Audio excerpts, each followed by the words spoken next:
Hi, I'm Rachel, and this is my video to review When There Was Light by Carlie Hoffman. Well, technically, I don't think this video is in any way a review, but in fact, I did write a review of this collection on Goodreads, which I'll link down below. But mostly, I just want to squeeze this in before the end of April and before the end of National Poetry Month, where I can talk about a collection of poetry that I just read.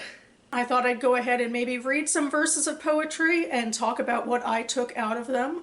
I am about as far as it comes from some sort of poetry expert, but I like to dip my toe in at least once a year for National Poetry Month. So first off, here's a little bit of background. Carlie Hoffman's poetry was published by Four Way Books. This is in fact her second collection. Her first collection, This Alaska, was also published by Four Way Books. Hoffman lives in Brooklyn, and she has won such distinctions as the NCPA Gold Award in Poetry. She's been a finalist for the Forward Indies Book of the Year Award. She's also a translator who has won an honor of the Boston Review Prize and a Poets and Writers Amy Award. This particular collection is the winner of the National Jewish Book Awards of last year, which is what put it on my radar. And she is also the founder, editor-in-chief of Small Orange Journal. So I talked in my review about her visceral use of language, and her focus a lot of times on loss. She starts with some poetry about personal loss. A lot of the poetry dips into remembrances of her family and how they escaped from Europe shortly before the Holocaust.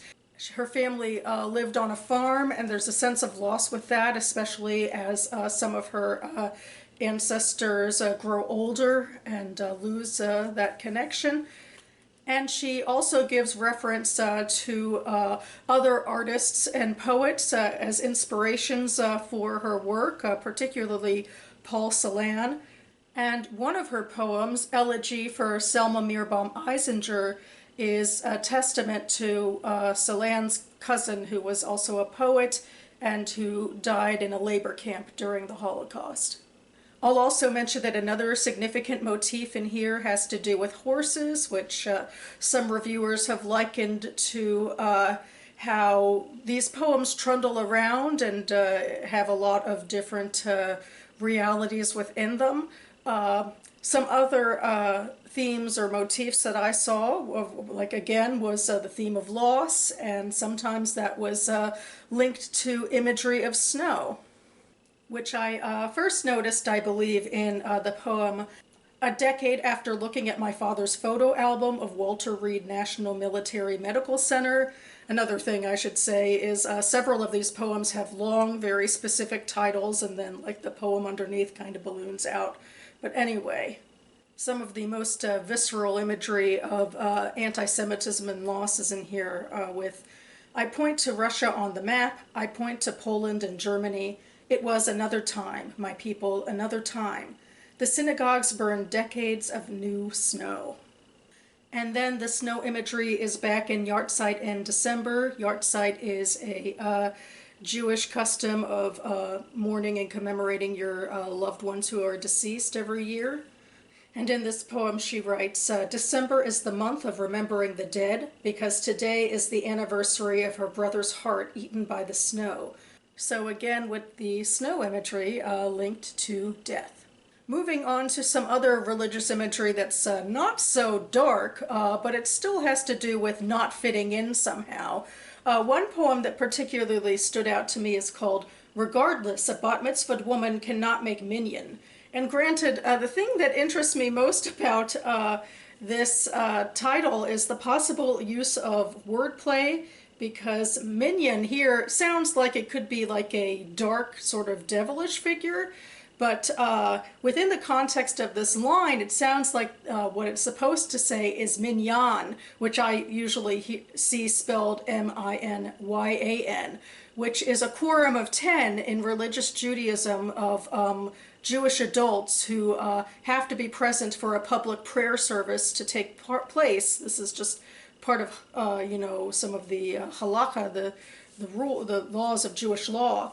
And in traditional Judaism, sometimes women don't count in that, even as this says they've had a bat mitzvah and there are then ergo Jewish adults.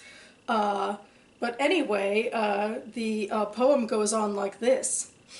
What these girls did, I could not. Black tights in June, knowing which spoon for goat's milk, which for slow-cooked stew, pray from right to left. Grace, the way they prayed, in long sleeves and sunlight, hair like wet grass, clean palms and warm and pale as bread.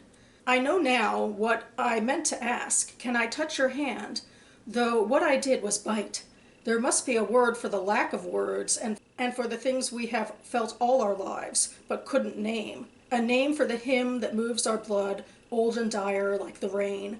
The one that shined each green blade of that town, not each girl, but the grass that blooms and blooms and blooms.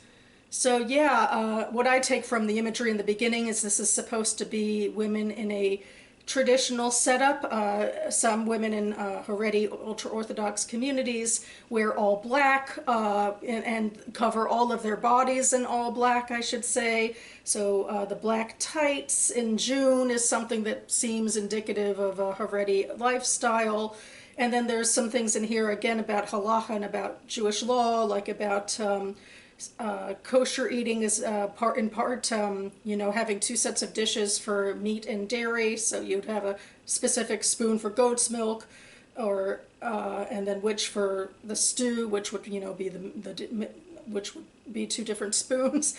Pray from right to left is praying in Hebrew, and that alphabet going right to left. And then I think it might get more into her thought process about not being part of the community because of things you cannot name, hymns that move the blood old and dire, but you can't name them, and rain that, gives life to the world around the girls, but maybe not the girls themselves. At least that's some of what I took out of it. Another intentional use of wordplay, I believe, is in Ungenesis, which is a play on the book of Genesis. And there's imagery of people being pushed out of their homelands, betrayed or seen as a burden, which is kind of in contrast to Genesis, which is a book that starts the nation of Israel, the peoplehood of Israel. It's the start of that journey. But on Genesis, Hoffman writes, I was young, a myth chewing the apple. I slept in a hemisphere of coats pushing out the flames. Every city burns, I know, though I'm not a mystic. There are so many ways to be betrayed by a country, my ancestors. Goat bones, stars in the butcher's thumb. They live in the milky river that surges through the mountain, burdened with our names. So just some things that stuck out to me as a non-expert of poetry is, the idea of mythology. Chewing the apple is the start of Adam and Eve. Coats pushing out the flames seem like, houses living in a burning house, cities burning. Though I'm not a mystic makes me think of the prophets of ancient Israel always portending doom for the Jewish people. But also that's a reality through Jewish history is burning homes and pogroms and that sort of thing. Being betrayed by a country, which is a line in here which she links to her ancestors. And I really like this final line, they live in the murky river that surges through the mountain, burdened with our names. Well, that kind of makes me think of anti-Semitism from the anti-Semites' position of, we hate that these Jews are still here. Yeah, this really kind of almost seems like a poem, dare I say it, of attempted genocide. I'm just... I think reacting viscerally to visceral language as a non-poetry expert. And I thought I'd end with one of those poems I mentioned about horses. And this particular language seems to speak to that frenetic nature of the narrative, if you will. So this is, give the lake a moment to speak about the horses. I have a heart, it is full of horses. My mother's heart, the horses. In the lake's center, rain breathes down. Someone lies bedridden. Someone's brother goes estranged. For years, hooves steep in mud, a mare's bent knee. Closure is the rain dripping over blood-lined leaves. Above our dream lake, no, the water was never blue. No, don't catch this heart, sadness too it carries. Which horse do you carry? That's what you need to know. And that about covers it for me now. Again, I will link to my review of When There Was Light down below. So that about covers it for me now. Again, I will link to my review of When There Was Light down below. Also information to National Poetry Month and to Four-Way Books, the indie publisher which published this and other poetry collections. I should be back imminently in the future to talk about my April book haul now that we are at the end of April, so stay tuned for that. And in the meantime, thanks so much for watching, everyone, and I'll see you next time.